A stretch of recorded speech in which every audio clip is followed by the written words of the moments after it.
Indo British advanced pain clinic. నొప్పి మాయం, surgery దూరం.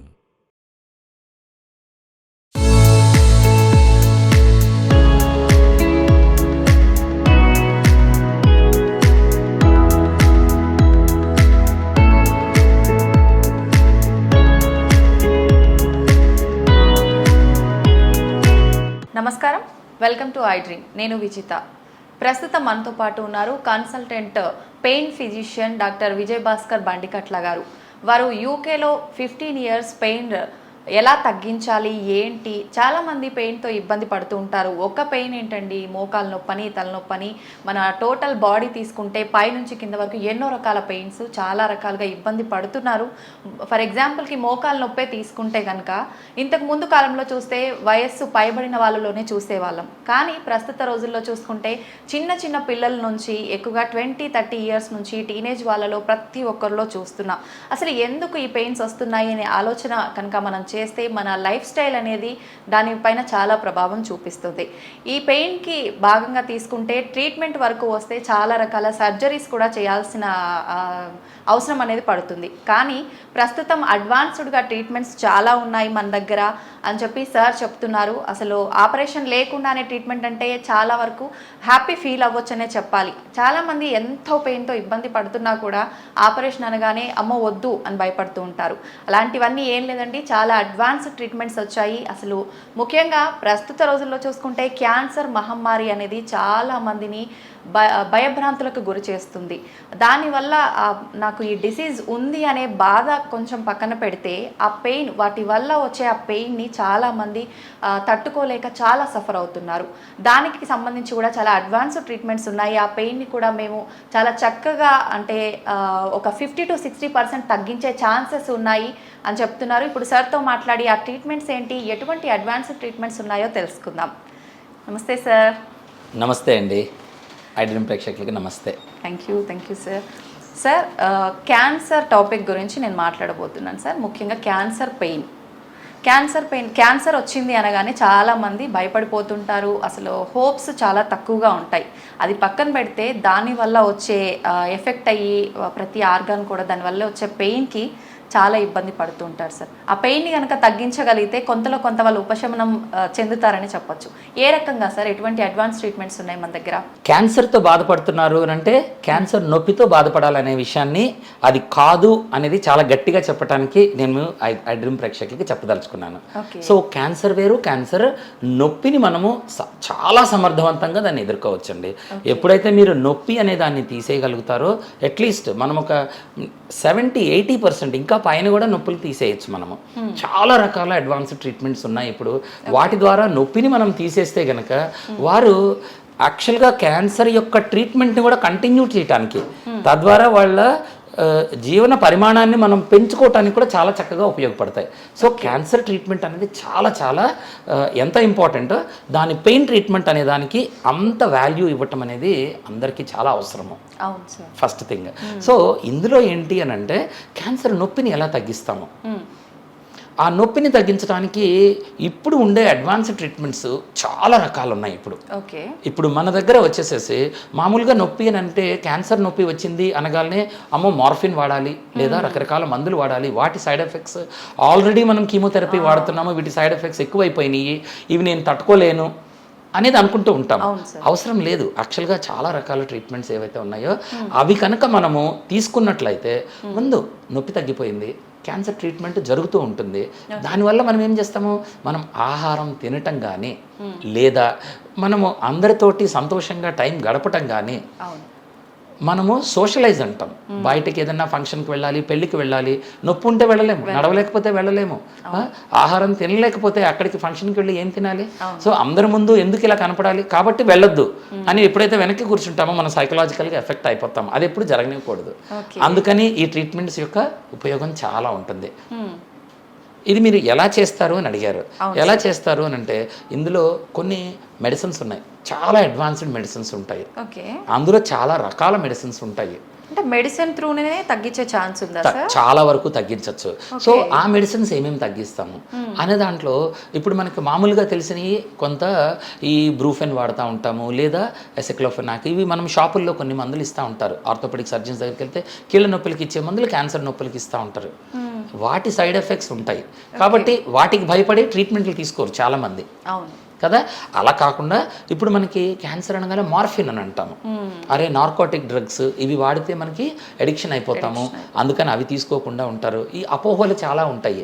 ఇవి సరైన డ్రగ్ని అంటే ఆ మందుని సరైన పరిమాణంలో ఎప్పుడు ఎంతకాలం ఎలా తీసుకోవాలి, దాని సైడ్ ఎఫెక్ట్స్ని ఎలా కంట్రోల్ చేయాలి చూస్తే అదే మందుని చాలా ఎఫెక్టివ్గా మనం వాడుకోవచ్చు. మనం ఓకే అంటే పేషెంట్ కండిషన్ని బట్టి వాళ్ళకున్న జబ్బుని బట్టి వాళ్ళకున్న వేరే ఏమైతే జబ్బులు ఉంటాయి వీటన్నిటిని దృష్టిలో పెట్టుకొని మనము సరైన డ్రగ్ని సరైన మోతాదులో సరైన వ్యవధిలో మనం మందు కనుక ఇస్తే రైట్ టైంలో ఇస్తే కనుక చాలా ఎఫెక్టివ్గా వాడతాము.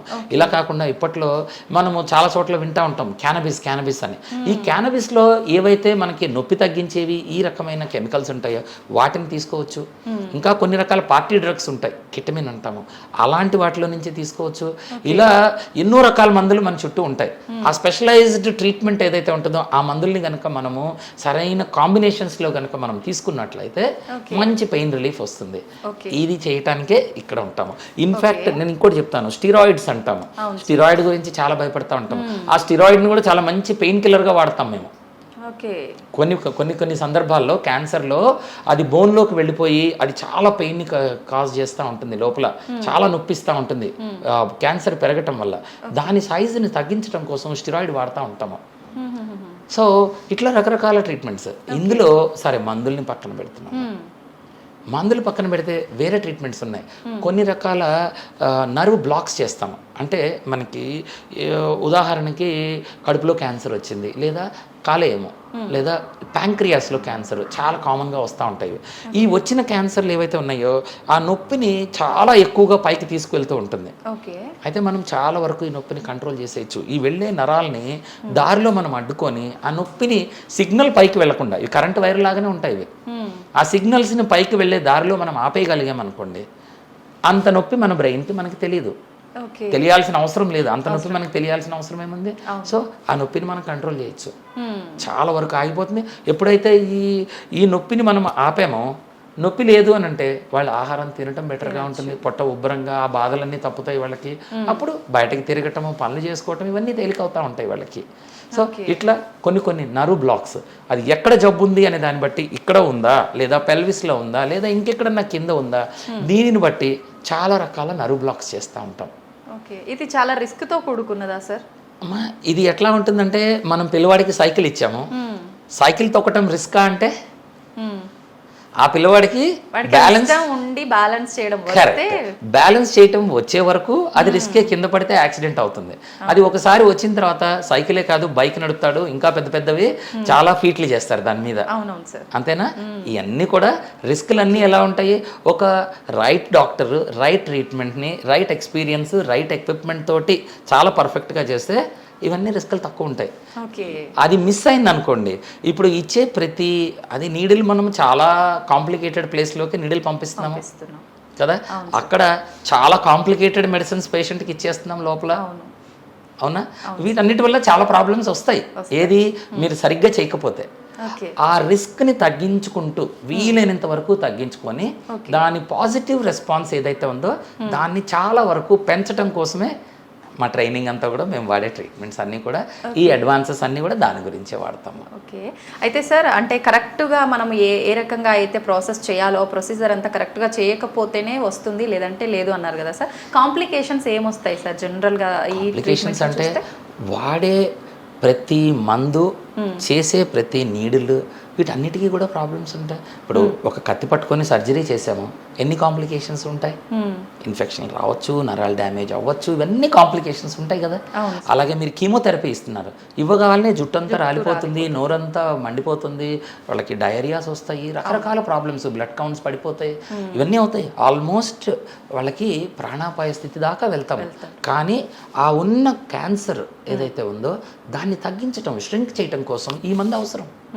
సో మనం ఒక రిస్క్ని యాక్సెప్ట్ చేసి ట్రీట్మెంట్ తీసుకుంటున్నాం. మెజారిటీ 99% ఈ ప్రాబ్లమ్స్ రానివ్వకుండా చేసేస్తాం కదా. అవును సార్. ఇవి కూడా అలాగే. కాంప్లికేషన్స్ ఏముంటాయి, ఆ నరాన్ని మనము ఏదైతే నొప్పి తీసుకొని వెళ్ళే నరం ఉందో దాన్ని బ్లాక్ చేస్తున్నాం. అది బ్లాక్ మనం చేయడానికి అక్కడికి వెళ్తున్నామంటే నరాల దగ్గర బ్లడ్ వెసల్స్ ఉంటాయి, రక్తనాళాలు ఉంటాయి, ఒట్టి నరాలే కాదు ఇంకా చాలా చాలా ఉంటాయి, బ్లీడ్ అవ్వచ్చు, ఏదైనా జరుగుతాయి, ఎప్పుడైనా ఇన్ఫెక్షన్ రావచ్చు. ఇవన్నీ రానివ్వకుండా క్లీన్గా చేస్తూ సరైన టైంలో పేషెంట్కి సరైన పద్ధతిలో మనం ట్రీట్మెంట్ చేస్తే ఇవి ఆల్మోస్ట్ చూడము.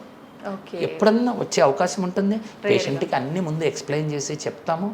ఏదన్నా వస్తే ఆ కాంప్లికేషన్స్ అన్నిటినీ మనం ఎదుర్కొనే ఆ కెపాసిటీస్ ఏవైతే ఉంటాయో అది ట్రైనింగ్ అనమాట.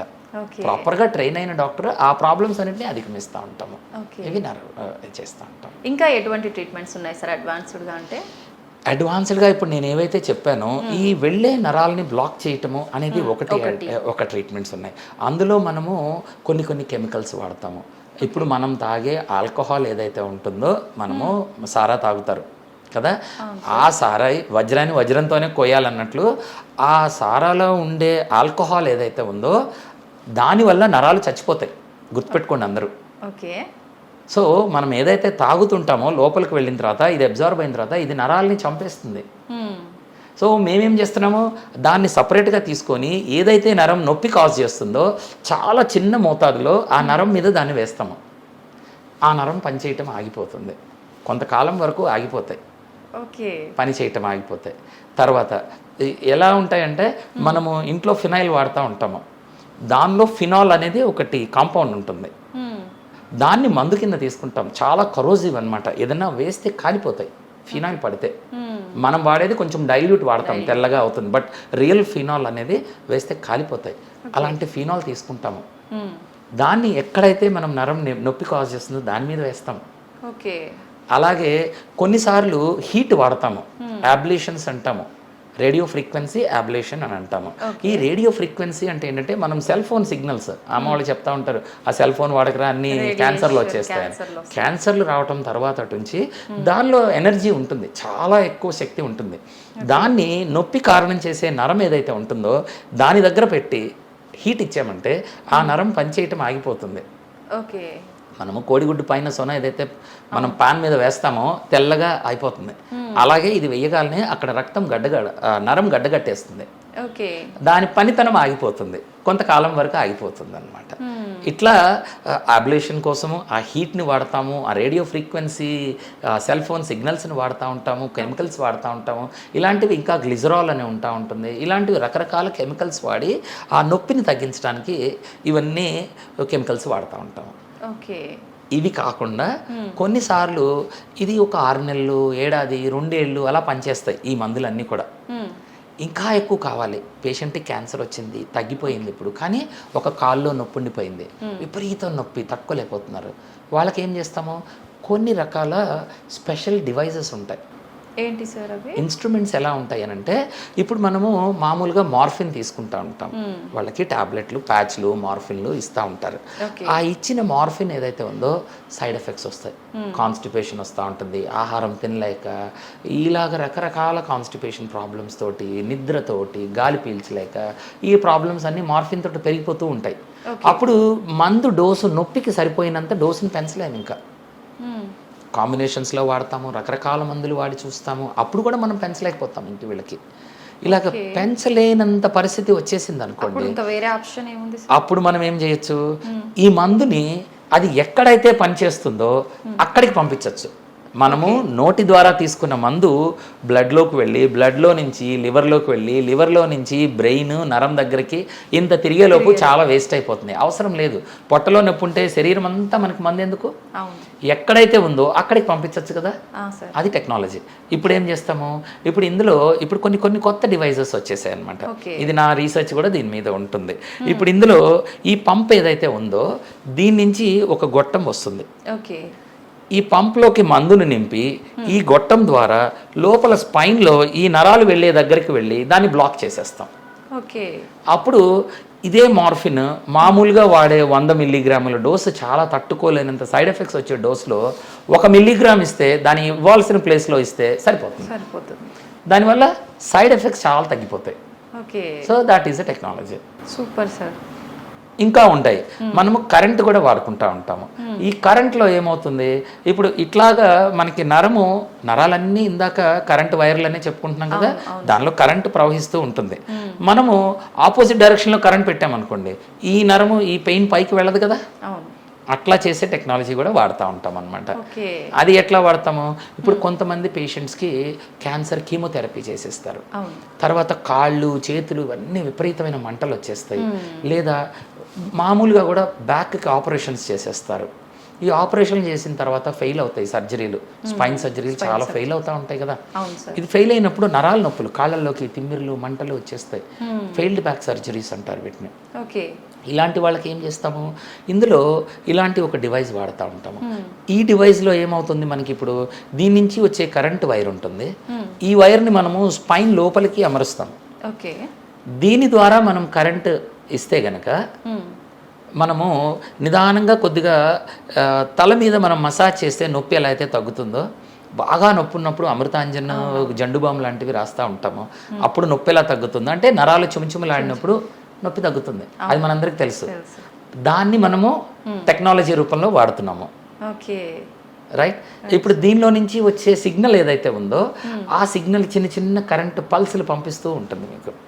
ఈ పల్స్ సిగ్నల్ ఎప్పుడైతే మనకి పంపిస్తూ ఉందో ఇది కింద నుంచి వెళ్ళే నొప్పి సిగ్నల్తో ఫైట్ చేస్తుంది, రానివ్వకుండా చేస్తుంది. సో ఇలాంటివి చేస్తూ ఉంటాము. ఇది చేయాలంటే ఏం చేయాలి, మనము గుండెకి పేస్ మేకర్ ఏదైతే చూస్తాం కదా, అందరికీ మనం పేస్ మేకర్లు చాలా మందికి చూస్తున్నాం ఇవాళ రేపట్లో, ఇక్కడ అమరుస్తూ ఉంటారు. అలాంటిది మనం పొట్ట దగ్గర ఇంకో వెనకాలో అమరుస్తాం అనమాట. దీన్ని అప్రోప్రియేట్ ప్లేస్ని బట్టి పెడతాము. దీని నుంచి వచ్చే వైర్ని ఏ పార్ట్ అయితే నొప్పిస్తూ ఉందో ఆ పార్ట్ దగ్గరికి ఈ వైర్ని అమర్చేస్తాము. బయట చేతిలో ఒక రిమోట్ ఉంటుంది, పెంచాలంటే పెంచుకోవచ్చు, ఆపేయాలంటే ఆపచ్చు. ఇవన్నీ పెట్టుకొని మనం పెయిన్ కంట్రోల్కి పనికొస్తాయి. అలా కాళ్ళల్లో ఉండే నొప్పి పెంచుకోవాలి. ఎస్, అది మన చేతిలో కంట్రోల్ ఉంటుంది. మనకి ఒక రోజు నొప్పి లేదు, లేదా నాకు ఇప్పుడు ప్రస్తుతానికి నేను పర్వాలేదు, తట్టుకోగలిగే నొప్పి ఉంది, నిద్రపోవాలి, స్విచ్ ఆఫ్ చేసి పడుకోవచ్చు కావాలంటే. నిద్ర లేచే పని చేస్తే నొప్పి వస్తూ ఉంది, అప్పుడు స్విచ్ ఆన్ చేసుకుంటే మన చేతిలో, మన ఇవాళ రేపట్లో మొబైల్ ఫోన్లో యాప్ వచ్చేస్తుంది, యాప్ డౌన్లోడ్ చేసుకొని దానిలో మనం ఆపరేట్ చేసుకోవచ్చు దీన్ని. అలాగే ఈ మందును కూడా అలాగే మనము మన ఓన్ మొబైల్ ఫోన్ యాప్లో నుంచి మందు వెళ్ళాలి అని అంటే మందు పెట్టుకోవచ్చు, మందు అక్కర్లేదు నాకు ఇప్పుడు నొప్పి లేదు ఆపేసేయచ్చు. ఈ డివైజెస్ 4 ఏళ్ళు 8 ఏళ్ళు దాకా మనం వాడకాన్ని బట్టి పనిచేస్తాయి లోపల. సో పనిచేస్తూ అంటే దాని పనితనం ఆగిపోయింది, బ్యాటరీ ఇందులో బ్యాటరీ ఉంటుంది ఈ రెండిట్లో. బ్యాటరీని బయట నుంచి ఛార్జ్ చేసుకుంటే చాలా సంవత్సరాలు పనిచేస్తాయి. ఒకవేళ బ్యాటరీ పనిచేయటం అయిపోయింది అనుకోండి, అది తీసి కొత్తది పెట్టుకుంటాం. ఇంకో బ్యాటరీ బయట చిన్న స్కిన్ కిందే ఉంటుంది, మన చర్మం కింద ఒక చిన్న కట్ ఇచ్చి దాని కింద అమరుస్తాం. దీన్ని తీసి ట్యూబ్ అలాగే ఉంటుంది, అది తీసి కొత్త బ్యాటరీ పెట్టుకుంటే మళ్ళీ కొత్తది పనిచేస్తుంది. అది అంటే అట్లా లోపల ఉండటం వల్ల కాంప్లికేషన్స్ వచ్చే ఛాన్స్ ఏమి ఉండదా సార్? కాంప్లికేషన్స్ అనేవి ఇప్పుడు మోకాల్ రిప్లేస్మెంట్ చేస్తున్నారు, హిప్ రిప్లేస్మెంట్ చేస్తున్నారు, అక్కడ కూడా ఒక మెటల్ ఆబ్జెక్ట్ లోపల పెడుతున్నాం కదా, ఇప్పుడు అక్కడ ఎంత ఇన్ఫెక్షన్ రిస్క్లు ఉంటాయి. చిన్న సర్జరీ ఇందులో కూడా చిన్నదే స్కిన్ కిందే, మోకాలు అంత పెద్ద సర్జరీ ఉండదు, ఇక్కడ చేసి కిందది లోపల పెడతాము. ఇన్ఫెక్షన్ రిస్క్ ఉంటుందంటే కొద్దిగా ఉంటుంది, ఎప్పుడు కూడా ఏ రిస్క్ లేకుండా ఉండదు, బట్ వీలైనంత వరకు దాన్ని మేనేజ్ చేసుకుంటూ ఉంటాం అన్నమాట. అంటే దాన్ని కూడా ఫర్దర్గా ఎక్కువ ప్రాబ్లం రాకుండా ట్రీట్ చేస్తారా సార్? ఏమన్నా మైల్డ్గా ఉంటాయి, ఎప్పుడన్నా వస్తే కనుక దాన్ని ట్రీట్ చేయాలి. దానికి అన్నిటికీ ట్రీట్మెంట్స్ ఉంటాయి. ఇందులో మందు అయిపోతూ ఉంటుంది, ఇప్పుడు ఇందులో మందు నింపుతాం, ఇక్కడ మనం హోల్ చూస్తున్నాం కదా, దీనిలో నుంచి మందు లోపలికి ఇంజెక్ట్ చేస్తాము. కానీ ఇది బాడీ లోపల పెట్టిన తర్వాత దీన్ని చూసి లోపల దాన్ని స్కాన్ చేసి అక్కడ లోపల ఎక్కడైతే ఆ హోల్ ఉందో ఆ హోల్ లోపలికి సూది పెట్టి మళ్ళీ మందుని ఇంజెక్ట్ చేసి మిషన్ని మళ్ళీ రీప్రోగ్రామింగ్ చేసి మీ రిమోట్ మీకు చేతికిస్తే మీరు మళ్ళీ వాడేదాకా ఒక 3 నెలల పాటు మందు లోపల వెళ్తూ ఉంటుంది. మళ్ళీ ఎప్పుడు అయిపోతే అప్పుడు రీఫిల్ చేస్తూ ఉంటాం. అది 3 నెలలు కానీ 6 నెలలు కానీ రీఫిల్ చేస్తూ ఉంటాం. ఇంజెక్షన్ త్రూనే. ఓకే, నేను అనుకున్నాను ఇంకా మళ్ళీ తీయటం ఫిల్ చేయటం అట్లా ఏమన్నా ఉంటుంది. ఫిల్ చేయాల్సిన అవసరం లేదు. అంటే ఇప్పుడు ఇవి కాస్త ఎక్స్పెన్సివ్ ప్రొసీజర్స్ ఉంటాయి. Every advanced treatments expensive procedures. ఈ క్యాన్సర్ ఉన్న వాళ్ళకి వీళ్ళు కనీసం 3, 6 నెలలు, ఏడాది పైన బ్రతుకుతారిక అని అనుకుంటే ఇంతంత పెద్దవి పెడతామన్నమాట. మామూలుగా ఇప్పుడున్న పేషెంట్స్కి ఇవి మనము క్లినిక్లో సొంతగా తయారు చేసిన ప్రొసీజర్స్ అనమాట. ఇందులో ఏం చేస్తూ ఉంటాము, ఇక్కడ మీకు ఈ ఇంప్లాంట్లన్నీ పెట్టకుండా కేవలము ఈ వైర్ పెట్టి వైర్ని బయట నుంచి ఈ మిషన్ బయట పెట్టి వాళ్ళకి ఒక బ్యాగ్లో తగిలించేసి ఇచ్చేస్తే ఎప్పుడు మెషిన్లో మెడిసిన్ అయిపోతే అప్పుడు మళ్ళీ రీఫిల్ చేసుకునేలాగా కొత్త టెక్నాలజీ ఇక్కడ మనం ఇండియాలో సరిపోయేలాగా మన పేషెంట్ సరిపోయేలాగా తక్కువ కాలం బ్రతికే వాళ్ళు ఉంటారు. 6 నెలల లోపు 3 నెలల లోపు పాలియేటివ్ కేర్ అంటాం వీళ్ళని. ఈ పాలియేటివ్ పెయిన్ మేనేజ్మెంట్కి ఈ కొత్తవి ఇప్పుడు మనం తయారు చేస్తూ ఉంటాము. ఇవి చేస్తూ ఉంటాము. ఇవి చాలా ఎఫెక్టివ్గా పనిచేస్తాయి. ఇవి లోపల స్పైన్కి 2-3 రకాల ప్లేసుల్లో పెడతాము. నడుము దగ్గరికి పెడతాము, మెడ దగ్గరికి పెడతా ఉంటాము. వాళ్ళకి వచ్చే క్యాన్సర్ని బట్టి ఆడవాళ్ళలో బ్రెస్ట్ క్యాన్సర్స్ వీటికి సంబంధించినవి వస్తాయి. ఇక్కడ వచ్చే వాళ్ళకి పైన పెడతా ఉంటాము. కింద గర్భసంచికి సంబంధించినవి లేదా ఉదరకోశానికి సంబంధించినవి వస్తాయి. వీళ్ళకి నడుము దగ్గరికి పెడతాము. పెట్టి బయట నుంచి అమరిస్తే వీళ్ళకి దాదాపుగా పెయిన్ తెలియదు చాలా మందికి. ఇంకా 80-90% పెయిన్ పోతుంది. ఇంకా ఇది ఎలా అయిపోతుందంటే this is their life line. ఇంకా ఇది ఒక్క క్షణం ఆపితే వాళ్ళు నిద్రపోలేరు, ఆహారం తీసుకోలేరు, బయటికి వెళ్ళలేరు. ఇది ఉంటే ఒక చిన్న బ్యాగ్ తగిలించుకొని అన్ని పనులు చేసుకొని తిరుగుతారు. మన దగ్గర పేషెంట్స్ అందరికీ నేను చూపిస్తాను. చాలా మంచి రిజల్ట్స్ వస్తాయి. These are other advances. చాలా మంచి ట్రీట్మెంట్స్ అండి నిజంగా ఇవి. అసలు పెయిన్ మనం మామూలుగా ఏ ట్యాబ్లెట్ తీసుకున్నా, ఇంజెక్షన్ తీసుకున్నా అది ఎంత వరకు తగ్గాలో అంతవరకే తగ్గుతుంది. ప్లస్ ఆ డోస్ అనేది మీరు ఇందాక చెప్పినట్టుగా ఎవ్రీ ఆర్గాన్ పైన ఎఫెక్ట్ అవ్వటము, బ్లడ్లో అంతా కలిసిపోయి చాలా ఎఫెక్ట్ అవుతుంది బాడీకి. అలా లేకుండా చాలా బాగుంది సార్ నిజంగా. టార్గెటెడ్ ట్రీట్మెంట్స్ అని అంటాం వీటిని. వీటన్నిటిని ఎక్కడైతే మనకి పెయిన్ ఎక్కడి నుంచి అయితే కాజ్ చేస్తుందో అక్కడ మీకు వెళ్ళి మనం టార్గెట్ చేసి ఆ ట్రీట్మెంట్ని, ఆ నరాన్ని, ఆ స్పెసిఫిక్ ట్యూమర్ని దాని వరకే టార్గెట్ చేస్తూ ఉంటాము. ఇది అడ్వాన్సెస్లో ఇప్పుడు చాలా తేలిగ్గా చేసుకోవచ్చు. వీటన్నిటిలో కొంతమంది పేషెంట్స్కి బోన్స్ ఉంటాయి, స్పైనల్ బోన్స్ ఉంటాయి. ఈ క్యాన్సర్ వల్ల ఆ బోన్ లోపలికి వెళ్ళి క్యాన్సర్ తినేస్తుంది. దాని లోపల తినేసిన తర్వాత మన శరీర బరువుని ఆ బోన్ ఆపలేక అది కంప్రెస్ అయిపోతుంది. ఎప్పుడైతే ఆ బోన్ కొలాప్స్ అయిపోయిందో సడన్గా పేషెంట్ కుంగిపోతారు, నడవలేకపోతారు. ఎప్పుడైతే లోపల విరిగిందో ఇక బెడ్లో నుంచి లేవటం కూడా కష్టం అయిపోతుంది వీళ్ళకి. ఇంకా ఒక్కోసారి కాళ్ళు చేతులు కూడా పనిచేయకుండా పోతూ ఉంటాయి. ఇలాంటి వాళ్ళని కొంచెం ముందుగా వెళ్ళి పట్టుకుంటాము. ఇది క్యాన్సర్ లేకున్నా ఆడవాళ్ళల్లో, పెద్దవాళ్ళల్లో, వయసు పైబడిన వాళ్ళకి బోన్స్ మెత్తబడి క్రష్ అయిపోతూ ఉంటాయి. దీన్ని స్పైనల్ కంప్రెషన్ ఫ్రాక్చర్స్ అని అంటాము. ఈ బోన్ ఏదైతే ఉందో మన వెన్ను పూసలు అంటాం కదా, ఈ పూస ఎప్పుడైతే కంప్రెస్ అయిపోయిందో నొప్పిస్తుంది. దీన్ని ఫర్దర్గా డ్యామేజ్ అవ్వకుండా మందులతోటి ట్రీట్ చేస్తాము. మోర్ ఇంపార్టెంట్, ఈ కంప్రెస్ అయిపోయిన బోన్ లోపలికి సిమెంట్ ఇంజెక్షన్ చేసి ఓపెన్ చేసి, దీన్ని బెలూన్తో ఓపెన్ చేసి సిమెంట్ ప్యాక్ చేసిన దానివల్ల బోన్ మళ్ళీ హైట్ రెస్టోర్ అయ్యి కొంతవరకు దానికి పెయిన్ లేకుండా చేస్తుంది. మోర్ ఇంపార్టెంట్, వాళ్ళు పెయిన్ పోయింది అని అంటే వెంటనే ఆ రోజే నడిచి మళ్ళీ బయటికి వెళ్ళేట్లా అయిపోతారు వాళ్ళు, కంప్లీట్గా బెడ్ రిడన్ అయిన వాళ్ళు. సో ఇలాంటివి మనము చాలా రకాల ట్రీట్మెంట్స్ టార్గెట్ చేసి చేయటం వల్ల చాలా మంచి రిజల్ట్. వీళ్ళనే మనము ఆ టార్గెటెడ్ థెరపీ లేకపోతే ఏం చేస్తాము, వాళ్ళకి మందులు ఇచ్చి బెడ్లో కదలకుండా ఆ ఫ్రాక్చర్ హీల్ అయ్యేదాకా పడుకోమంటాం. పడుకుంటే అది 6 నెలలు పడుతుంది.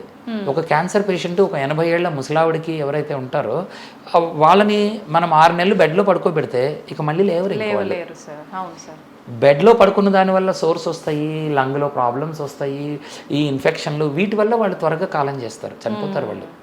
సో ఎంత త్వరగా వాళ్ళని లేపి తిరిపి నడిపిస్తే వాళ్ళకి నార్మల్ లైఫ్ తీసుకురావాలి. వాటికి ఇవన్నీ పనికొస్తాయి. మన దగ్గర అంటే ట్రీట్మెంట్ తీసుకున్న వాళ్ళు అలా యాక్టివ్గా చేసుకున్న వాళ్ళు చాలా మంది ఉంటారు. ఎంతమంది ఇప్పుడు వీళ్ళందరూ కూడా ఇప్పుడు బోన్స్ క్రష్ అయిపోయి ఇలా అయ్యే వాళ్ళు ఉంటారు. అలాగే ఈ క్యాన్సర్లతోటి రకరకాల క్యాన్సర్లు, చాలా అడ్వాన్స్డ్ క్యాన్సర్స్లో ఉండి విపరీతమైన నొప్పితోటి, తట్టుకోలేని నొప్పి ఉండి అలా ఉండే వాళ్ళకి అయిపోగానే లేచి కూర్చోవటం. ఎగ్జాంపుల్గా చెప్పాలంటే ఇప్పుడు మీరు ఇలాగ మనం కూర్చోవటం అనేది మనం చాలా సాధారణంగా ఫీల్ అవుతాం, కూర్చోగలిగాము అనేది. కానీ కొన్ని క్యాన్సర్లు ఉంటాయి, పర్టికులర్గా ఆడవాళ్ళల్లో మన పెల్విక్ క్యాన్సర్స్, గర్భసంచి సంబంధమైన క్యాన్సర్లు ఉంటాయి. వీటి వల్ల ఏమవుతుంది, కిందంతా మండిపోయి వాళ్ళు కూర్చోటానికి కూడా కష్టపడతారు పాపం. పడుకోలేరు, కూర్చోలేరు, చాలా ఇబ్బందులు, టాయిలెట్కి వెళ్ళలేరు, యూరిన్ కానీ దేనికైనా మలమూత్రాలు పాస్ చేయడానికి కూడా ఒక శిక్షలాగా ఉంటుంది వాళ్ళకి. ఎందుకు బ్రతుకున్నామా అనే పరిస్థితి వస్తుంది. ఇలాంటి వాళ్ళకి స్పైన్ లోపలికి నేను ఇందాక చెప్పినట్లుగా ఈ గొట్టం పంపించి లేదా నరాలని వాటిని పనిచేయనీయకుండా చేయించి వాటికి చేస్తే కనుక నొప్పి పోతుంది. అది సో కంప్లీట్ రిలీఫ్ వస్తుంది. కొంతమంది ఎంత అడ్వాన్స్డ్కి వెళ్ళిపోతారంటే కాళ్ళు చేతులు కూడా పనిచేయని స్టేజ్కి వెళ్ళిపోతారు, ఈ క్రష్ అయిపోయి. అలాంటి వాళ్ళకి సింగిల్ ఇంజెక్షన్ తోటి నరాలు కింద పనిచేయని వాటిని నొప్పిని ఇవ్వదు. ఎలాగో నరం పనిచేయట్లేదు, కనీసం నొప్పి లేకుండా చేసేస్తాం వాళ్ళకి. అలాంటివి చేసేస్తే నొప్పి తీసేస్తాము. వాళ్ళు బెడ్లో ఉన్నంతకాలం వాళ్ళు చాలా చాలా పీస్ఫుల్గా ఒక డిగ్నిటీ తోటి బ్రతుకుతారు వాళ్ళు. ఇప్పుడు ఆ నొప్పితోటి బాధపడుతూ అందరినీ అరుపులు కేకలతోటి ఇంట్లో వాళ్ళకి నిద్ర లేకుండా ఏ క్యాన్సర్ పేషెంట్కి ఆ రకమైన పరిస్థితి ఉండకూడదు. వాళ్ళెవ్వరికీ కూడా ఇంకొకరిని డిస్టర్బ్ చేయాలని ఉండదు. కానీ ఆ నొప్పిని బాధని తట్టుకోలేక చేయాల్సిన పరిస్థితి వస్తుంది. అది మన మానవతా ధర్మం. వాళ్ళకి ఆ నొప్పిని తీసేయటం అనేది మానవతా ధర్మం. ఇది మనం తీస్తాం. అయితే కొంతమందిలో యాంగ్జైటీ వస్తుంది, విపరీతమైన యాంగ్జైటీ, ఫోబియా వస్తుంది. ఆ నొప్పిని చూస్తే భయపడిపోతారు. ఈ నొప్పి నాకు రావద్దు, ఏం చేసినా కానీ నొప్పి రాకూడదు. అది ఎలా చేయాలి అంటే చెయ్యి కదిలిస్తే నొప్పి వస్తుంది కాబట్టి చెయ్యిని కదిలించవద్దు, కాలు కదిలిస్తే నొప్పి వస్తుంది కాలుని కదిలించు. ఇలాంటి వాళ్ళకి డిస్ట్రాక్షన్ థెరపీస్ అని ఉంటాయి. ఓకే, వాళ్ళని టోటల్గా డిస్ట్రాక్షన్, బయోఫీడ్బ్యాక్ అనేవి ఉంటాయి అన్నమాట. వీళ్ళకి ఇప్పుడు అడ్వాన్స్డ్ టెక్నాలజీ, మనందరం ఇప్పుడు ఆర్టిఫిషియల్ ఇంటెలిజెన్స్ అని చూస్తున్నాం. ఈ ఆర్టిఫిషియల్ ఇంటెలిజెన్స్లో ఇప్పుడు కొత్తగా వచ్చింది వర్చువల్ రియాలిటీ చేస్తాము. ఈ వర్చువల్ రియాలిటీ అనేది మనం చూపిస్తే పేషెంట్ని ఒక వర్చువల్ వరల్డ్లోకి తీసుకొని వెళ్తాము. ఓకే, ఆ తీసుకువెళ్తే వాళ్ళ చుట్టూ ఉండే పరిసరాలన్నీ డిఫరెంట్గా ఉంటాయి. ఆ తర్వాత పెయిన్కి ఏమో మనం ట్రీట్మెంట్ ఇచ్చేస్తాము. అప్పుడు వాళ్ళ చేతిని కదిలించాలన్నా కాళ్ళని కదిలించాలన్నా ఆ వర్చువల్ వరల్డ్లో వాళ్ళ చేత చేయిస్తాము. అది రికార్డ్ చేసి వాళ్ళకి చూపించడం జరుగుతుంది. సార్ ఒక డౌట్, ఇప్పుడు మీరు అంటే రియాలిటీకి దూరంగా వాళ్ళని తీసుకెళ్ళి ఆ చెయ్యి మూమెంట్, లెగ్ మూమెంట్ ఏదో ఇచ్చారు సంథింగ్, తర్వాత దాని నుంచి నార్మల్గా వచ్చిన తర్వాత మళ్ళీ అంతే ఫ్రీగా మూమెంట్ ఇవ్వగలుగుతారా? వస్తాయి కదా. ఇప్పుడు మనకి వాళ్ళు ఇక్కడ రెండు రకాలు. ఒకటి ప్రాబ్లం తగ్గలేదు అందుకని చెయ్యి లేకపోతున్నారు. అప్పుడు డాక్టర్స్గా మనం చేయాల్సిన పని ఆ ప్రాబ్లం ఏంటో సార్ట్అవుట్ చేయాలి. ప్రాబ్లం మనం సార్ట్అవుట్ చేసేసాము. ఇప్పుడు ఒక ట్రీట్మెంట్ లోపలికి ఇంజెక్షనో లేకపోతే మెడిసినో లేక ఇంకేదన్నా థెరపీనో సర్జరీనో ఏదో చేసి ప్రాబ్లం తీసేసాం. తీసిన తర్వాత కూడా పేషెంట్కి ఆ మెంటల్ బ్లాక్ ఉంటుంది వాళ్ళకి. ఇంకా అయ్యో నేను కదిలిస్తే నాకు నొప్పి వచ్చేస్తుంది, అమ్మ నేను కదిలించను అని కదిలించకుండా ఉంటారు. అలాంటి వాళ్ళని ఆ థాట్ బ్లాక్ని తీయటానికి ఈ కొత్త వర్చువల్ రియాలిటీలోకి చాలా ఉపయోగం. అంటే దిస్ విల్ బి ఫ్యూచర్ అన్నమాట. ఇందులో మేము చేస్తున్న ఇప్పుడు అమెరికన్ కంపెనీస్ తోటి వీఆర్ ఇన్ రీసెర్చ్ అన్నమాట. ఇప్పుడు ఈ రీసెర్చ్ లో వీళ్ళకి ఇది అడ్వాన్సెస్ అన్ని చేస్తా ఉన్నాం. ఇప్పుడు యాక్చువల్గా మనమే సజెస్ట్ చేస్తా ఉన్నాం ఎలా చేయాలి. ఈ ఆర్టిఫిషియల్ ఇంటెలిజెన్స్ తోటి మన బాడీ మొత్తాన్ని మనము చిన్న చిన్న జాయింట్స్ కింద డివైడ్ చేసుకోవచ్చు మనం. ఓకే, ఈ డివైడ్ చేసినప్పుడు ఎక్కడెక్కడైతే మనకి జాయింట్స్ ఉంటాయో ఆ జాయింట్స్ యొక్క మూమెంట్ ఎంత ఉంది. ఇప్పుడు మన చెయ్యి ఇంత కదులుతా ఉంది, మనకి ఇంత కదులుతుంది, ఇంకొకరికి ఇంకా కదులుతుంది, బాగా జిమ్నాస్టిక్స్ చేసే వాళ్ళకి పూర్తిగా కదులుతుంది. ఎంతవరకు నార్మల్, ఏది అబ్నార్మల్. కొంతమందికి నొప్పి ఉన్న వాళ్ళు కొద్ది కూడా కదిలించలేకపోతారు. సో ఈ రెండుకి మధ్యలో ఉన్న డిఫరెన్స్ని నేను బ్లైండ్గా చెప్పటం వేరు. ఒక మెషిన్ మనకి డైరెక్ట్గా మనల్ని అసెస్ చేసేసి కాంప్లెక్స్ అసెస్మెంట్ ఉంటుంది. ఆ అసెస్మెంట్ మనము లేజర్స్ ద్వారా వీటన్నిటి ఈ డెప్త్ కెమెరాస్ ఉంటాయి, వీటన్నిటి ద్వారా మనం దాన్ని అసెస్ చేసి ఒక ప్రింట్అవుట్లో ఇస్తే వాళ్ళని వర్చువల్ రియాలిటీలోకి తీసుకెళ్ళిన తర్వాత వాళ్ళు ఎంత మూవ్ అయ్యారు అనేది వాళ్ళకి వీడియో రికార్డింగ్లోను నంబర్స్లోను వాళ్ళకి చూపించి మీరు ఇంతవరకు మూవ్ అయ్యారమ్మా, మీరు భయపడాల్సిన పని లేదు, మీరు మూవ్ అయినప్పుడు మీకు ఏమీ జరగలేదు, భయపడద్దు అనేది మనము రీఇన్ఫోర్స్ చేస్తాం. కొద్దిసార్లు చేసినప్పుడు, ఇది 5 సార్లు 6 సార్లు అలా చేసినప్పుడు వాళ్ళకి కూడా ఒక ధైర్యం వచ్చేస్తుంది. ఓకే నేను కదిలేయగలను, నేను వీడియో చూస్తున్నాము, ఆ వీడియో చూసుకున్న తర్వాత ఆ నంబర్స్ చూసుకున్న తర్వాత అది మొత్తం వాళ్ళు మామూలుగా చేసేటప్పుడు వాళ్ళకి తెలిసిపోతుంది. ఫైన్. ఇంకొకటి ఏంటి, మనం ఎక్సర్సైజ్ కూడా చేయించేస్తాం వాళ్ళ చేత, మొబిలిటీ. సో ఇవన్నీ కూడా కలిపి ఒక చోటకి తీసుకొచ్చినప్పుడు మాక్సిమం రిలీఫ్ అనేది మనం తేవచ్చు. అంటే పేషెంట్ కండిషన్ ని బట్టే ఎన్నిసార్లు చేయాలి ప్రొసీజర్ అని ఆధారపడి ఉంటుంది. అబ్సల్యూట్లీ అంతే కదా. మరి ఇప్పుడు కొంతమంది పేషెంట్లకి బాగా జాయింట్ స్టిఫ్ గా బిగుసుకుపోయింది, వాళ్ళకి కాస్త ఎక్కువ టైం పడుతుంది. కొంతమందికి తక్కువ ఉంది, వాళ్ళకి తక్కువ పడుతుంది. అప్పుడు ఏం చేస్తాము, ముందు కొంత మూవ్మెంట్ చేసి దాన్ని స్టెబిలైజ్ చేయడం కోసం మిగతా ఫిజియోథెరపీ, అందులో కూడా చాలా కొత్త టెక్నిక్స్ ఉన్నాయి. వాటిల్లో మన దగ్గర లేజర్స్ ఉంటాయి, ఇంకా రకరకాల టెక్నిక్స్ ఉంటాయి. ఇంకొకటి ఈ మల్టీ ఇంపల్స్ థెరపీస్, అంటే మనము మసాజ్ మాలిష్లు అనేవి వినేవాళ్ళం. అందులో చాలా అడ్వాన్స్డ్ కంప్యూటరైజ్డ్ టెక్నిక్స్ ఉంటాయి ఇందులో. ఆ మెషిన్స్ తోటి వాటితోటి మొబిలైజ్ చేసి, అంటే ఒక రకమైన వైబ్రేషన్ ఇచ్చినప్పుడు మసిల్ రిలాక్స్ అవుతుంది. ఒక రకమైన లేజర్ ఎనర్జీ లోపలికి పంపించినప్పుడు హీలింగ్ జరుగుతుంది, లోపల నొప్పి తగ్గుతుంది. వీటన్నిటిని మనం ఉపయోగించి ఈ పేషెంట్ని ఇంప్రూవ్ చేయడానికి వీలవుతుంది. ఓకే. ఇవి మనము బ్యాక్ పెయిన్స్ కానీ, జాయింట్ పెయిన్స్ కానీ, మెడ నొప్పులు, భుజాల నొప్పులు, తర్వాత స్పోర్ట్స్లో జరిగే రకరకాల ఇంజురీస్, అఫ్ కోర్స్ క్యాన్సర్లో, వీటన్నిటిలో కూడా ఈ రకాల థెరపీస్ అన్నిటిని కూడా మనం వాడుతూ ఉంటాము. బయట నుంచి కొన్ని నరాలని స్టిమ్యులేట్ చేస్తాము. ఆ నరము స్టిమ్యులేట్ చేస్తే చెయ్యి కదులుతుంది. సో అసలు కదలని చెయ్యిని అంటే మనకు సిగ్నల్ రావట్లేదు. ఈ సిగ్నల్ రాని దాన్ని మనం ఆర్టిఫిషియల్ గా మనం సిగ్నల్ ఇచ్చి మనం కదిలించిన తర్వాత ఆ మూమెంట్ వచ్చిన తర్వాత ఆటోమేటిక్ గా కొంత బెటర్ అవుతాయి అన్నమాట అవి. అలాగే నొప్పులు కూడా కంట్రోల్ అవటం మొదలవుతాయి అన్నమాట. దాని నుంచి ఈ ఆగిపోయిన నరాలని రీయాక్టివేట్ చేస్తాము, చాలా వరకు వర్కౌట్ అవుతాయి. ఓకే సార్, అయితే పెరాలసిస్ వచ్చిన వాళ్ళలో కూడా చాలా వరకు ఇట్లా నరాలు చచ్చుబడిపోయి అది పని చేయకుండా వాళ్ళు లేచి తిరిగినా కూడా కొంతమందికి హ్యాండ్ లెగ్ ఒకటి పని చేయకుండా ఉండడం అట్లా ఉంటుంది కదా సార్, వాళ్ళకు కూడా ఈ ట్రీట్మెంట్ చేయొచ్చు అంటారా? ఇక్కడ పెరాలసిస్ అని అన్నారు కదా మీరు, ఈ పెరాలసిస్ ఎక్కడి నుంచి వస్తుంది అనే దాన్ని బట్టి, ఓకే, ఎంత వరకు పోయింది అనే దాన్ని బట్టి. ఇప్పుడు మీకు పెరాలసిస్ బ్రెయిన్ లో కొన్ని రకాల స్ట్రోక్ అంటాం దీన్ని కదా, పెరాలసిస్ స్ట్రోక్ అంటాము. స్ట్రోక్ ఏమవుతుంది, ఈ లోపల ఉండే కొన్ని నరాలు చచ్చిపడిపోతాయి. అది ఒక బ్లడ్ క్లాట్ వల్ల కానివ్వండి, ఏదన్నా జరిగి లోపల ఇంజురీ వల్ల ఆ కొన్ని నరాలు చచ్చిపడిపోతాయి. ఇక్కడ పోయింది అనుకోండి, అప్పుడు మనము కింద వచ్చిన నరాన్ని యాక్టివేట్ చేసినా పైనుంచి సిగ్నల్ రాదు. కొన్నిసార్లు ఏమవుతుంది, పార్షియల్ ఇంజరీస్ జరుగుతాయి, సగము ఇంజరీస్ అవుతాయి, కొన్ని నరాలు పాడవుతాయి, కొన్ని బాగా పనిచేస్తూ ఉంటాయి. అదే మొత్తం మీద దానికి ఆ శక్తి లేదు కాబట్టి మొత్తం ఆగిపోతాయి. అప్పుడు కొంత మనం యాక్టివేట్ చేయడానికి వీలవుతుంది. ఇది చాలా సార్లు రోడ్ ట్రాఫిక్ యాక్సిడెంట్స్, పిల్లలు ఉంటారు, చిన్న చిన్న పిల్లలు రోడ్ ట్రాఫిక్ యాక్సిడెంట్స్, యంగ్స్టర్స్ 20 ఏళ్ళు 30 ఏళ్ళ వాళ్ళు, అప్పుడు వాళ్ళకి కింద పడి బోన్ ఫ్రాక్చర్స్ అయ్యి స్పైనల్ కార్డ్ డ్యామేజ్ అయ్యి వాళ్ళకి యూరిన్ కంట్రోల్ పోతుంది, టాయిలెట్ కంట్రోల్, మలమూత్రాలు ఎప్పుడైతే కంట్రోల్ పోతాయో వీళ్ళకి మొత్తం అంతా పోతాయి అన్నమాట. రైట్, ఇది కాళ్ళు పనిచేయవు. ఇంకా ప్రాబ్లం వాళ్ళకి ఏంటి అంటే మలమూత్రాల కంట్రోల్. అంత చిన్న పిల్లలకి ఎంత ఎంబారసింగ్ గా ఉంటుంది వాళ్ళకి, పాపం అందరి ముందు చెప్పుకోలేరు, ఆ నాపీలు డైపర్లు వేసుకొని కూర్చోలేరు, చాలా ఇబ్బంది ఉంటుంది. ఇలాంటి వాళ్ళకి తర్వాత కొంతమంది ఆడవాళ్ళకి 40 50 దాటిన ఆడవాళ్ళకి కూడా లీక్ అయిపోతా ఉంటుంది, యూరిన్ లీక్ అవుతా ఉంటుంది. ఇప్పుడు నేను చెప్పిన ఈ కరెంట్ థెరపీలతోటి ఆ నరాలను కూడా యాక్టివేట్ చేయొచ్చు మనం. మన స్పైన్ లోపల ఎక్కడి నుంచి అయితే నరాలన్నీ కిందకు వస్తున్నాయో, కింద బ్లాడర్ని అంటే మనము యూరిన్ వెళ్ళే సంచి ఏదైతే ఉంటుందో దానికి వచ్చే నరాలు, తర్వాత మలాలు కంట్రోల్ చేయడానికి ఈ వచ్చే నరాలన్నీ కిందే వస్తాయి. వీటిని మనం ఆర్టిఫిషియల్ గా బయట అక్కడ మనము ఎలక్ట్రోడ్స్ పెట్టి కరెంట్ పంపించి వాటిని యాక్టివేట్ చేయొచ్చు. ఇందాక నేను చెప్పినట్లుగా ఇలాంటి చిన్న చిన్న డివైజెస్ ఉంటాయి కదా, వీటిని మనం అమరిస్తే గనక మన కంట్రోల్లో మనం యూరిన్ ని తెచ్చుకోవచ్చు. యూరిన్ ని కూడా కంట్రోల్లోకి తెచ్చుకోవచ్చు. అది స్విచ్ ఆన్ చేసినప్పుడు అది కంట్రోల్లో ఉంటుంది, స్విచ్ ఆఫ్ చేస్తే యూరిన్ పాస్ అవుతుంది.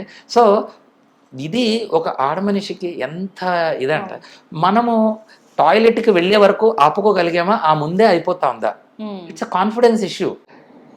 ఆ 40 ఏళ్ళు 50 ఏళ్ళ వయసులో ఉండే వాళ్ళకి ఆ మనం టాయిలెట్ దాకా రీచ్ అయ్యే మన కంట్రోల్ వచ్చింది అంటే it makes a lot of difference. So ఇదంతా కూడా దీన్ని న్యూరో మాడ్యులేషన్ అంటారు. మనం వాయిస్ మాడ్యులేషన్, గొంతు మార్చి మాట్లాడటం వింటాం.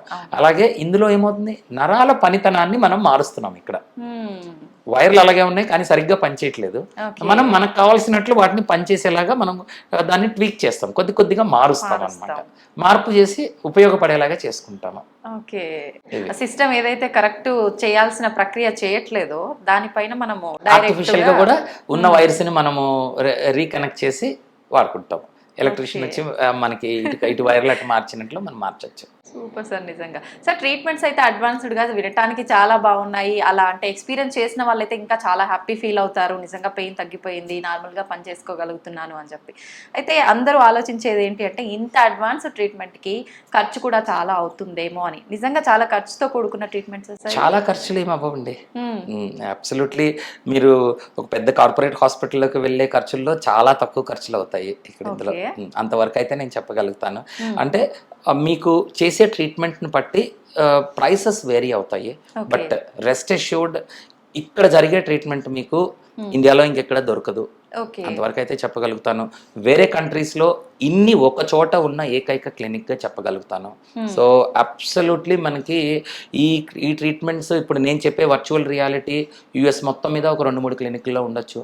ఇప్పుడు నేను చెప్పే ఈ లేజర్స్ కానీ పల్స్ స్టార్స్ ఏవైతే మన దగ్గర ఉంటాయో ఇలాంటి డివైసెస్ అన్నీ కూడా స్పెషల్గా మనం ఇక్కడ రీసెర్చ్ చేసి వాటిని డెవలప్ చేసుకొని చేయటం జరిగింది. వాటన్నిటిని అన్నీ కూడా ఉన్న వాటన్నిటిని మనం ఎక్కడ వీటిని ఎంత బాగా వాడాలి అనే దానికి తీసుకొని వచ్చామన్నమాట. సో యూజువల్గా రిజల్ట్స్ ఆర్ వెరీ గుడ్. జనరల్గా చాలా మంచి రిజల్ట్స్ వస్తాయి. ఎంతమందికి మనం హెల్ప్ చేయగలిగితే వాళ్ళకి మాకంత హ్యాపీనెస్ ఫీల్ అవుతాం. పెయిన్ ని తగ్గించడం కన్నా ఇంకా పెద్ద పని ఇంకోటి ఉండదేమో సార్ నిజంగా. మెడిసిన్ చేసిందే ఆ నొప్పి తగ్గించడానికి. హాస్పిటల్కి వచ్చే ప్రతి పేషెంట్ దాదాపుగా 70-80% మంది పేషెంట్స్ హాస్పిటల్కి వచ్చే దాంట్లో ప్రధాన కారణం నొప్పి. అది మీకు గుండె నొప్పి కావచ్చు, కాలు నొప్పి కావచ్చు, ఇంకొకటి కావచ్చు. మనం చేసుకునే ప్రతి మందు, ప్రతి ఇన్వెస్టిగేషన్, స్కాన్లు అన్నీ కూడా నొప్పి తగ్గించుకోవడం కోసమే. యాక్చువల్గా చెప్పాలంటే మానవాళి డెవలప్ అయిందే ఈ కంఫర్ట్స్ అన్నీ కూడా ఆ నొప్పిని తగ్గించడం కోసమే కదా. నడిస్తే కాళ్ళు నొప్పులు వస్తాయి అని అంటే సైకిల్ తీసుకుంటాము, దాని తర్వాత బైక్. ఆ నెక్స్ట్ కంఫర్ట్స్ కోసమే ఇవన్నీ వస్తాయి. ఏ పని చేసినా ఆ నొప్పి తగ్గించుకోవడం కోసమే మనం ఇంతవరకు ఎదిగాం మనం. సో ఆ నొప్పిని వదిలేయకూడదు, దాని అంతు చూడాలి అనేది మా ఉద్దేశము. ఆ నొప్పిని ఎంతవరకు తగ్గించాలి అది ప్రయత్నం జరుగుతా ఉంది. సో చాలా వరకు సఫలం అవుతున్నాము. దేవుడి దయ వల్ల పేషెంట్స్ కూడా మంచి రిజల్ట్స్ వస్తాయి ఎప్పుడు కూడా. ఓకే సార్, అయితే డాక్టర్ అనగానే ఎన్నో రకాల ఆప్షన్స్ తీసుకుంటూ ఉంటారు. మీరు ప్రత్యేకించి ఈ ఆప్షన్ ఎందుకు తీసుకున్నారు? పెయిన్ తగ్గించడము, దీనిపైన ఎక్కువ ఫోకస్ ఎందుకని సార్? పెయిన్ అనేది ఇంట్లో చూస్తాం కదా. ఇప్పుడు మా మదర్కి వచ్చేసేసి స్పైన్లో డిస్క్ ప్రాబ్లం వచ్చింది, L4-5 డిస్క్ ప్రాబ్లం వచ్చింది. స్పైన్ కొద్దిగా కదిలింది అని అన్నారు. ఎప్పుడు నాకప్పుడు మెడిసిన్ జాయిన్ అయిన కొరతలో అనమాట అది. అప్పుడు సర్జరీ చేయాలని కొంతమంది డాక్టర్స్ చెప్పారు. మా ఇంట్లోనే ఇంకొక ఆర్థోపెడిక్ సర్జన్ మా బాబాయ్ గారు ఉన్నారు. ఆయనేమో అక్కర్లేదు సర్జరీ, సో సర్జరీ చేస్తే ప్రాబ్లమ్స్ వస్తాయి. ఈ రెండు ఉంటే మరి సర్జరీ చేయలేదు. 35 ఏళ్ళు గడిచినా కానీ సర్జరీ లేకుండానే అమ్మ వెళ్ళిపోయారు కానీ సర్జరీ జరగలేదు. అలా అని మంచంలో పడుకున్నారంటే అది లేదు. అటు ఇటు కాకుండా ఉంది. కానీ తను జీవితకాలము ఆ నొప్పితో బాధపడుతూనే ఉన్నారు కొంత. సో దీనికి వేరే సొల్యూషన్ ఇంకేమైనా ఉందా? సర్జరీ అయితే వద్దు. ఆల్మోస్ట్ సర్జరీలో మీకు 20-30% పైన సర్జరీలు ఫెయిల్ అవుతాయి స్పైన్ సర్జరీలో. సో దీనికి ఏమైనా ఆల్టర్నేటివ్ ఏమైనా ఉందా? అది ఇంకా మెడికల్ స్టూడెంట్గా MBBS దాటి మనం కొంచెం ముందుకు వెళ్ళిన తర్వాత నాకు పెయిన్లో ఆ అవకాశం కనిపించింది.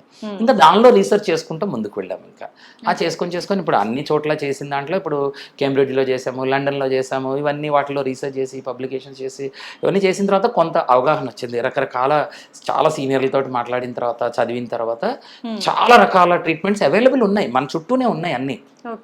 అవి మనం ఉపయోగపెట్టట్లేదు వాటిని. ఆ ఉపయోగపెట్టాల్సిన వాటి అన్నింటినీ ఒక చోటకి తీసుకొచ్చాము. తీసుకొచ్చి వాటిని అన్నింటినీ ఒక చోట పెట్టిన తర్వాత చాలా మంచి రిజల్ట్స్ రావటం మొదలయ్యాయి. అన్నావు ఇప్పుడు నేను చెప్పక్కర్లేదు, ఇక పేషెంట్స్ అందరూ చెప్తారు. ఇంకా చాలా ఉంటాయి రివ్యూస్ అన్ని. పేషెంట్స్ అందరూ కూడా ఆల్మోస్ట్ లైక్ 98% సర్జరీస్ ని అవాయిడ్ చేసేస్తాము. క్లియర్గా చెప్పాలంటే బ్యాక్ పెయిన్ ఉండే వాళ్ళలో 98% మందికి నడుము నొప్పి వచ్చిన వాళ్ళకి సర్జరీ అవసరం లేదు. 2% మందికి మాత్రము. అంటే ఇప్పుడు కాళ్ళు చచ్చుబడిపోయి కొన్నిసార్లు మలమూత్రాల కంట్రోల్ పోయి అలాంటి జరిగినప్పుడు స్పైన్ స్కాన్లో వెతికితే కనుక మీకు పెద్ద డిస్క్ కానీ ఇంకేదన్నా ప్రాబ్లం వచ్చి కానీ నరాలు కంప్రెస్ అయిపోతూ ఉంటాయి. అలాంటి పరిస్థితిలో మాత్రం సర్జరీ అవసరం అవుతుంది. మిగతా కొద్ది మందిలో ఇక ఏవి పని చేయలేదు అన్నప్పుడు కొద్ది మందిలో సర్జరీ చేయాలి. అయితే ఇప్పుడు ఏమైందంటే ఈ అడ్వాన్స్డ్ ట్రీట్మెంట్స్ ఏవైతే దొరకట్లేదో పేషెంట్లకి, ఒక మందు వాడుతున్నాము, ఒక ఫిజియోథెరపీ చేయించాము, కుదరలేదు, డైరెక్ట్గా సర్జరీకి వెళ్ళిపోదాము.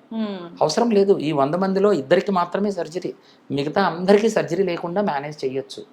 చాలా సంతోషపడాల్సిన విషయం సార్ ఇది, సర్జరీ లేకుండా. కరెక్ట్. సో ఇందులో చాలా అడ్వాన్స్డ్ ట్రీట్మెంట్స్ ఉన్నాయి, మధ్యలో అవన్నీ చేస్తాము. అందులో మిగతావి ఏవైతే ఉన్నాయో ఆ సర్జరీ కాకుండా ఈ నాన్ సర్జికల్ ట్రీట్మెంట్ ఏదైతే ఉందో అవన్నీ చేస్తాము.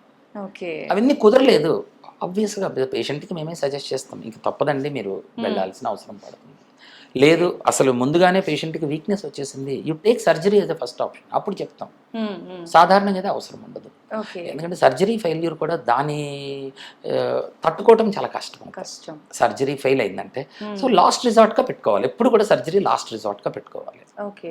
ఒక్కసారి ఫెయిల్ అయితే మళ్ళీ సర్జరీ చేయాల్సిన ఆప్షన్ ఉంటుందా సార్? చేయొచ్చా? చేస్తూ ఉంటారు. అయితే ఏంటంటే మనము దాన్ని ఫెయిల్డ్ బ్యాక్ సర్జరీ అని అంటాం. పాత పదము. ఇప్పుడు పర్సిస్టెంట్ పెయిన్ ఆఫ్టర్ సర్జరీ అని అంటూ ఉంటాం అనమాట. రకరకాల పేర్లు. కానీ ఉద్దేశం ఏంటంటే సర్జరీ చేసిన తర్వాత కూడా పేషెంట్కి అనుకున్న రిజల్ట్ రాకపోయినా, ఉన్న నొప్పి పెరిగిపోయినా వీళ్ళు ఇంకా బాధపడుతూ ఉంటారు. అవును. చాలా పెద్ద కాంప్లికేషన్ ఏర్పడి, అంటే ఒక ఇన్ఫెక్షన్, ఒక స్క్రూ రాంగ్ ప్లేస్లోకి వెళ్ళిందనో, ఇంకోటి జరిగింది, లేదా సర్జరీ చేసిన తర్వాత పేషెంట్ కింద పడ్డారు, పడకుండా ఉండరు కదా, ఎవరో ఒకరు జారి పడతారు.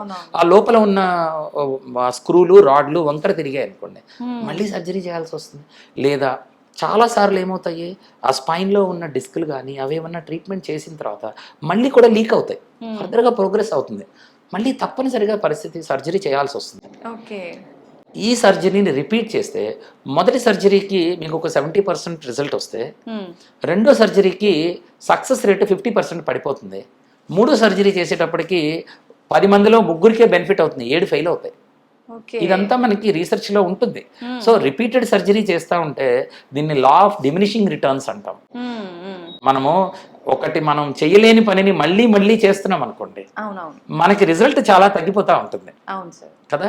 సో ఇదే మాదిరిగా మనము రిపీటెడ్గా సర్జరీస్ చేయటం కూడా లోపల ఏమవుతుందంటే స్కార్ టిష్యూ అంటాం, కొయ్యకండ పట్టేస్తూ ఉంటుంది. మనకి ఒక దెబ్బ తగిలింది అంటే చార పడుతుంది, లోపల దాకా వెళ్ళి ఒక నరం దగ్గర మనం ఆపరేషన్ చేసి బయటకు వస్తే అక్కడ కూడా చార పడుతుంది కదా. అది పట్టి గట్టిగా పడిపోయిన తర్వాత, ఇప్పుడు మనకి ఒంటి మీద చార పడిన తర్వాత ఎంత తేలిగ్గా తీసేయగలం? తీయలేము. స్కార్ని తీయలేము.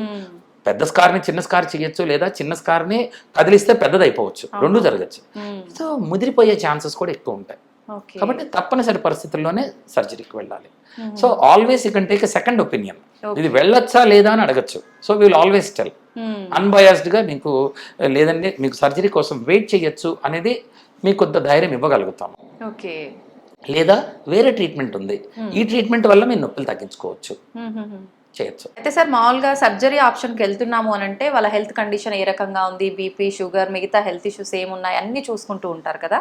ఇప్పుడు మనం అడ్వాన్స్డ్ ట్రీట్మెంట్స్ అన్నీ చేస్తున్నాం కదా, వాటికి కూడా ఈ కండిషన్స్ అన్నీ చూసుకోవాల్సి ఉంటుందా సార్? అబ్సల్యూట్లీ అండి. అయితే మీరు చేసే సర్జరీని బట్టి, చాలా పెద్ద సర్జరీ, వెన్నుకి సర్జరీ చేసాము అంటే ఎలా ఉంటుంది, మోకాలకి రిప్లేస్మెంట్ చేసాము అంటే ఎలా ఉంటుంది, అదొక 2-3 గంటల ఆపరేషన్ అవుతుంది. వెన్నుకి సర్జరీ చేయాలంటే మత్తిచ్చి గొంతులో గొట్టం వేసిన తర్వాత మనల్ని బోర్లో పడుకోబెట్టాలి. వెన్నుకి బోర్లో పడుకోబెట్టి వెన్నుకి సర్జరీ చేస్తూ ఉంటాము కదా. మరి అంతసేపు మనం బోర్లో మామూలుగానే పడుకోలేము, నడుము నొప్పి ఉన్న వాళ్ళు అసలు కష్టం ఉంటుంది. మత్తు ఇచ్చిన తర్వాత మత్తు ప్రభావం వల్ల దాని సైడ్ ఎఫెక్ట్స్ చాలా ఉంటాయి. సో ప్రాణాపాయ పరిస్థితులు వస్తూ ఉంటాయి. సో ఇలాంటివి ఉన్న పేషెంట్స్కి మనము అలాంటప్పుడు ఏం చేయాలి, వీలైనంత వరకు వాళ్ళకి ఆ రిస్క్లు అనేవి తగ్గించుకుంటాము కదా. ఆ తగ్గించాలి అని అంటే ఇప్పుడు ఈ వెన్నుకు చేసే ప్రొసీజర్స్ ఏవైతే ఉంటాయో ఇవి ఏవి కూడా మెజారిటీ కొద్దిగా సెడేషన్తో కానీ లేదా లోకల్గా మత్తు ఇచ్చేసేసి అక్కడి నుంచి చేస్తాం కనుక వీళ్ళ మీద రిస్క్లు చాలా తక్కువ ఉంటాయి. చాలా తక్కువలు అంటే మేము 90 ఏళ్ళ వాళ్ళకి, 80 ఏళ్ళ వాళ్ళకి, అంతంత పెద్దవాళ్ళకి కానీ, లేదా హార్ట్ అటాక్లు వచ్చి సర్జరీ చేయటం కుదరదు అని చెప్తారు కదా, లేదా స్ట్రోక్లు వచ్చి కిడ్నీలు పాడైపోయి, వాడిన మందులకి కిడ్నీలు పాడైపోయి అల్సర్లు ఫామ్ అయిపోయి, ఇవన్నీ మీకు సర్జరీ చేయటం వల్ల కాదు. చాలా బ్యాడ్ కండిషన్లో ఉన్నారు, 50-60 ఏళ్ల మధ్యలో వాళ్ళు కూడా చాలా మంది ఉంటారు. అలాగే వీళ్ళందరికీ కూడా సర్జరీ కుదరదు అని అంటే మరి నొప్పి ఎలా తగ్గించాలి? ఈ పద్ధతుల్లో చాలా వరకు ట్రై చేస్తాం. అలాంటప్పుడు కొన్నిసార్లు చాలా బ్యాడ్ కేసులు కూడా, సర్జరీకి వెళ్లాల్సినంత కేసులు కూడా వాళ్ళు చేయలేని పరిస్థితిలో ఉన్నప్పుడు ఇవి ట్రై చేస్తూ ఉంటాం. టెక్నిక్స్ ఉన్నప్పుడు బాగా యంగ్ పేషెంట్స్ ఉంటారు, 30-40 ఏళ్ల వాళ్ళు ఉంటారు, వాళ్ళకి జాయింట్స్లో కానీ మసిల్ టేర్స్, స్పోర్ట్స్ ఇంజరీస్ ఇలాంటివి వస్తాయి. సగం టేర్ అయింది, పూర్తిగా టేర్ అయితే సర్జరీ చేస్తాము, కొద్దిగా టేర్ అయింది, దాన్ని వీలైనంత వరకు హీల్ చేసుకోవాలి, గాయం మానేలాగా చెయ్యాలి. అది మానకపోతే ఏం చేస్తాము, రీజనరేటివ్ థెరపీస్ అని చేస్తూ ఉంటాము. అంటే స్టెమ్ సెల్స్ అనేవి ఉంటాయి మన శరీరంలోనే, గాయం మానిపోవటానికి కావాల్సిన కెమికల్స్ అన్నీ మన దగ్గర ఉంటాయి చాలా మటుకు. ఆ కెమికల్స్ని మనం సపరేట్ చేసుకుంటాము, వాటిని గ్రోత్ ఫ్యాక్టర్స్ అని అంటాము.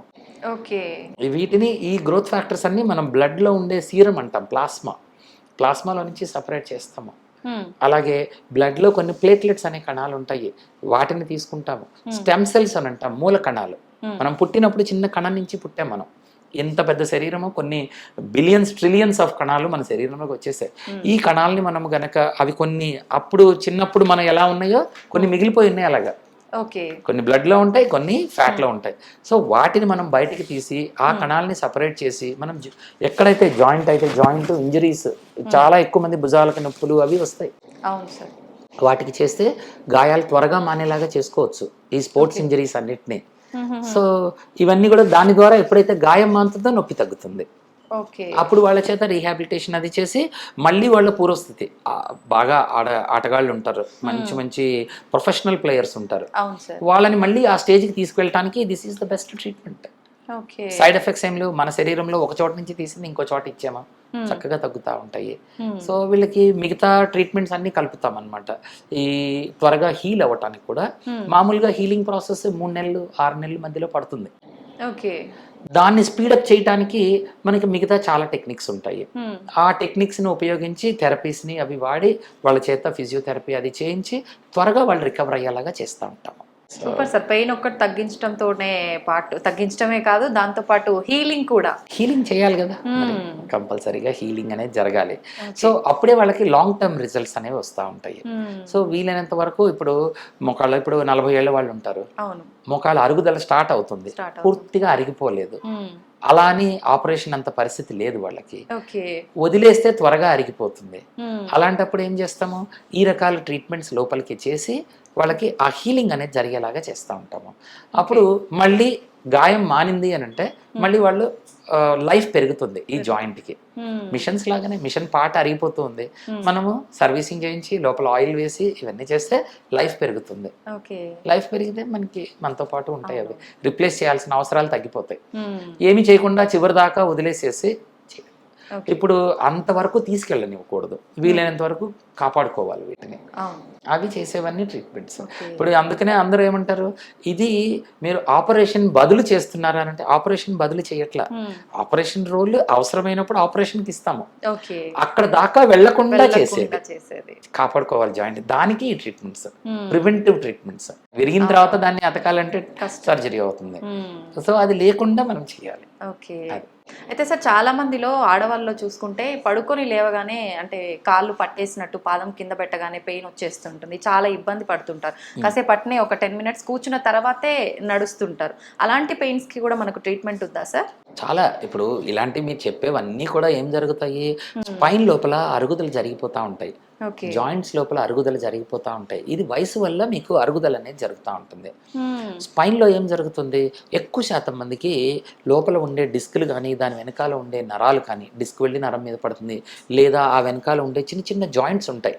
మన వేళ్లలో ఎలాంటి జాయింట్స్ ఉంటాయో మన వెన్నులో కూడా అలా చిన్న చిన్న జాయింట్స్ ఉంటాయి. ఇలాంటి జాయింట్స్ ఏవైతే ఉంటాయో ఆ జాయింట్స్ని మనం అరిగిపోతూ ఉన్నప్పుడు వాళ్ళకి నొప్పులు వస్తాయి. ఈ అరుగుదల నొప్పి వల్ల ఏమవుతుంది, మనకి ఏదైనా గాయం అయితే ఏం జరుగుతుంది, ఒక ఇంజరీ జరగాలే మనము చెయ్యి కదిలించం ఇంకా కదా, కదిలించకుండా దాన్ని అట్టు పెడతాం. అలాగే నడుములో చిన్న ప్రాబ్లం జరిగింది అనుకోండి, ఏం చేస్తాం మనం, నడుమంతా బిగుసుకుపోతుంది, కదలదు, ఇంకా అలాగా బిగుసుకుపోయి ఉంటుంది. అప్పుడు మనం కదిలిస్తే నొప్పి వస్తుంది అని చెప్పి కదిలించము. కొంతకాలానికి ఏమవుతుంది, కదిలించని ఏ శరీరం ఏ భాగమైనా వీక్ అయిపోతుంది. సో ఇప్పుడు మనం ఏం చేయాలి, దాన్ని నిదానంగా కదిలించడం మొదలు పెట్టించాలి. ఇది ట్రీట్మెంట్ అంతా ఈ వాళ్ళంతా చేస్తాము. సో ఇవన్నీ కనుక జాగ్రత్తగా ఫాలో అయితే ఈ ఆడవాళ్ళల్లో వచ్చే రకరకాల నరాల నొప్పుల, మసిల్ నొప్పుల, జాయింట్ నొప్పుల, డిస్క్ నుంచి వచ్చే నొప్పుల ఏదో చూడాలి ముందు. అది ఒక్కసారి చూస్తే దానికి మనం ట్రీట్మెంట్ చేసుకుంటాం. ట్రీట్మెంట్ చేస్తే చాలా వరకు తగ్గుతాయి. Okay sir, thank you sir, thank you very much. నమస్తే అమ్మా.